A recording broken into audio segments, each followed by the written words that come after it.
রাজনীতিবিদ না হয়েও রাজনীতির ময়দানে আলোচিত এক নতুন নাম জাইমা রহমান। জিয়া পরিবারের সর্বশেষ আলোচিত সদস্য তিনি। সম্প্রতি ব্যারিস্টার জাইমা রহমানকে ঘিরে রাজনৈতিক অঙ্গনে জল্পনা কল্পনার শেষ নেই। আলোচনার সূত্রপাত গত ২৫শে ডিসেম্বর দীর্ঘ ১৭ বছর পর বাবা তারেক রহমানের সঙ্গে দেশে ফেরার মধ্য দিয়ে। এরপর প্রকাশ্যে যতবারই এসেছেন প্রতিবারই নিজের উপস্থিতিতে সবার নজর কেড়েছেন। দাদিও সাবেক ৩ বারের প্রধানমন্ত্রী খালেদা জিয়ার প্রয়াণে শোকাহত পরিবারের পাশে ছায়াসঙ্গীর মতো দাঁড়িয়ে দায়িত্ব সামলাতে দেখা গেছে তাকে। জিয়া পরিবারের তৃতীয় প্রজন্মের এই প্রতিনিধিকে ঘিরে তাই সাধারণ মানুষের আগ্রহও কম নয়।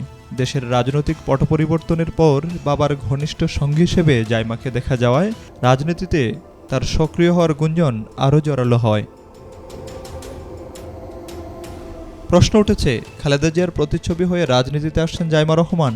এই প্রশ্নে সরাসরি ও খোলামেলা উত্তর না দিলেও বিষয়টি উড়িয়ে দেননি বিএনপির নেতা আমির খসরু মাহমুদ চৌধুরী। তার মতে, রাজনৈতিক পরিবারে জন্ম বেড়ে ওঠা জাইমার পক্ষে রাজনীতির বাইরে থাকার সুযোগ নেই। দীর্ঘ সময় ধরে জাইমার পরিবার রাজনীতির কারণে ত্যাগ স্বীকার করেছে। সে অভিজ্ঞতা থেকেই জাইমা অনেক কিছু শিখেছে বলেও একটি সংবাদ মাধ্যমকে জানান তিনি। বলেন, তার পড়াশোনা ও রাজনৈতিক পটভূমি বিবেচনায় যদি রাজনীতিতে আসতে চান তবে তা দেশ ও দলের জন্য ইতিবাচক হবে। বাবা মায়ের সঙ্গে লন্ডনে পাড়ি জমানোর সময় জাইমা ছিলেন মাত্র ১৩ বছরের কিশোরী। দীর্ঘ পথ পেরিয়ে আজ পরিপক্ব জাইমার রাজনৈতিক ভবিষ্যৎ কি তা সময় বলে দেবে। Desk report, B news 24।